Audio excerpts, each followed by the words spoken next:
안녕하세요. 태호섭입니다. 제가 오늘 하고 싶은 이야기는요, 개통성의 원리예요. 개통성의 원리에 대해서 좀 더 깊이 알아보자 하기 위해서 했습니다.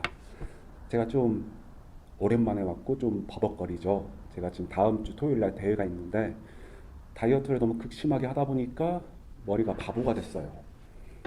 네, 아무튼 개통성의 원리에 대해서 설명해 드리면 아주 간단해요. 음, 객관적인 근거 자료를 만들어서 그거의 바탕으로 운동 강도, 프로그램 등등을 만들고 피드백하는 거죠. 우리가 다 알고 있어요. 객관적인 근거 자료가 정말 중요하고 이 객관적인 근거 자료가 정확할수록 피드백을 더 잘 할 수 있고 피드백을 통하여 더 많은 발전과 성장을 할 수가 있죠.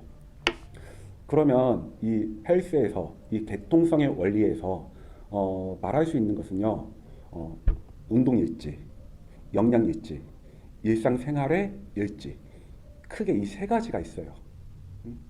운동 일지는 우리가 보통 노트에다 쓰기도 하지만 요새는 이렇게 앱으로 해가지고 잘 나와 있더라고요. 앱이 됐든 노트가 됐든 중요한 건 정직하게 자세히 적을수록 좋다는 거죠. 그 다음에 영양일지. 영양일지는 내가 하루에 탄수화물, 단백질, 지방 이것을 얼마나 먹었나, 또 몇 퍼센트로 먹었나, 총 몇 칼로리를 먹었나, 이거에 대해서 적는 거죠. 마지막으로 일상생활의 강도, 이 일지를 적는 거죠. 이것은 많이 안 적어요. 하지만 우리가 운동 강도를 강하게 하냐, 낮춰서 하냐, 오늘 컨디션이 좋냐, 안 좋냐, 이것을 이거에 대한 그 영향을 주는 것은요, 일상생활이에요. 그러니까 일상생활 보편적으로 우리가 운동만 하고 살 수는 없잖아요. 일도 해야 하잖아요. 그럼 오늘 일이 많았는지, 적었는지, 혹은 일에 대한 스트레스가 높았는지, 안 높았는지, 어저께 회식을 했는지, 안 했는지, 이런 그 자신의 일상에 대한 이 기록들이 있으면 좀 더 수월하게 피드백을 할 수가 있죠. 예를 들자면, 내가 오늘 운동을 빡시게 하고 싶은데 빡시게 못했어. 그 원인이 뭘까? 찾아보면 일상생활에서 좀 피곤했던지 혹은 영양에서 좀 부족했던지 이렇게 찾아볼 수 있는 근거 자료가 좀 더 많아진다는 거죠. 한 예를 들게요. 상담을 하다 보면 가장 많이 받는 상담 중에 하나가 특히 남자분들 저는 찌고 싶어요 얘기를 해요. 그러면 찌고 싶어요라고 얘기하고 다 듣고 나서 그럼 하루에 얼마큼 드세요 하면은 많이 먹는데요. 그럼 많이 먹는다고 하면 어떤 식으로 먹냐고 한번 말씀을 해보라고 하거든요. 그러면 아침, 점심, 저녁은 무조건 먹는데요. 그럼 제가 물어보죠. 백반으로 드시죠? 그냥 밥 한 공기에 밥에 반찬, 고기가 무조건 있는 건 아니고 있을 수도 있고 없을 수도 있죠. 그럼 대부분 그렇다고 해요. 그러면 밥 3끼 먹었다. 아침, 점심, 저녁 3끼 먹었다. 그러면은 우리가 백반 하나가 보편적으로 600에서 700칼로리 정도밖에 안 돼요.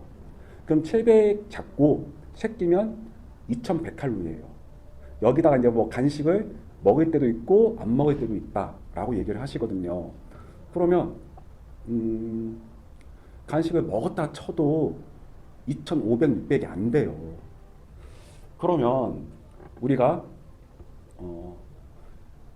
성인 남성의 표준, 이 표준의 1일 권장 칼로리가 2500칼로리예요. 2500칼로리고 이제 이 표준보다 좀 키가 좀 크신 분들은 이제 좀 더 칼로리가 더 권장 칼로리가 좀 더 높겠죠. 그러면 저는 많이 먹어요 라고 했지만 실상 적어보면 2500도 안 먹는 경우가 많다는 거예요. 한번 저 많이 먹어요 하시는 분들, 그런 분들 한번 영양 일지를 적어보세요.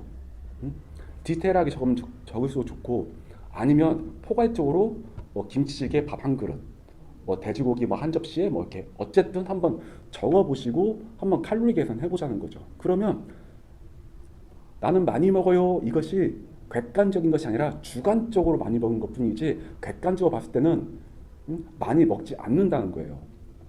보통 저희들은 그러거든요. 찌고 싶어요. 그러면 표준 남성이 2,500이니까 여기서 최소 500에서 1,000칼로리를 더 더해서 먹으라고 하거든요. 그럼 최소 3,000에서 3,500을 먹어야 뻘크업이 된다는 거예요. 아니면 빼빼한 몸에서 좀 이렇게 살이 붙는다는 거죠. 뭐 이런 경우도 있고요. 또 운동 일지만 해도 대부분 잘 안 적어요. 저는 운동 일지 지금도 적고 있거든요. 또 PT 할 때는 운동 일지를 더 정확하게 써요. 왜냐면 그거에 보고 피드백을 해야 하니까. 저번 주에 가슴 운동 어떻게 했지? 그럼 봐요. 저번에 바벨 벤치프레스를 100kg로 2번 했네? 그럼 오늘은 바벨 벤치프레스를 100kg 3번 하자. 혹은 하면 105kg 한번 도전 한번 해볼까? 이런 강도 조절을 할 수가 있잖아요. 혹은 내가 오늘 컨디션이 안 좋아. 그러면 내가 저번 주에 100kg로 2번 했으니까 오늘 컨디션 안 좋으니까 100kg까지 한번 도전해보고 안 되면 낮춰서 한 70이나 80 정도에서 운동을 하자. 뭐 이런 자료가 있으면 운동 강도나 프로그램이나 기타 등등을 얼마든지 객관적으로 이렇게 조절 가능하잖아요. 또 운동도 내가 주관적으로 열심히 한 게 아니라 객관적으로 열심히 했다는 건 이 운동 일지를 보면 알 수 있는 거죠. 내가 저번 주에 바벨 벤치프레스를 100kg로 2번 했어. 그럼 오늘 3번 해. 그럼 저번보다 한 번 더 늘었으니까 운동 강도가 높아졌고, 운동 강도가 높아졌다는 것은 근육 성장이 된다는 거죠. 하지만 이런 운동 일지 없이 주관적으로 오늘 기분에 따라서 하면은 제자리 걸음이라는 거예요. 개똥성의 원리, 운동 일지 적으세요. 이런 얘기는 제가 전에도 많이 얘기했지만 헬스의 원리에서 개똥성의 원리라고 딱 나와 있잖아요. 그리고 이게 정말 중요한 거고, 제가 과거에도 이런 얘기 많이 했어요. 연습이 너희를 강하게도 만들지만 연습이 너희를 약하게도 만든다. 그럼 연습을 둘 다 하는데 누구는 강하고 누구는 약해져. 이 차이는 이 연습을 객관적으로 했느냐 주관적으로 했느냐 그 차이인 거죠. 즉 개똥성이죠. 여러분, 몸은 정직해요. 한 만큼 좋아져요. 근데 이 한 만큼 좋아진다는 건 주관적이 아니고 객관적이에요. 이상 태호섭이었습니다.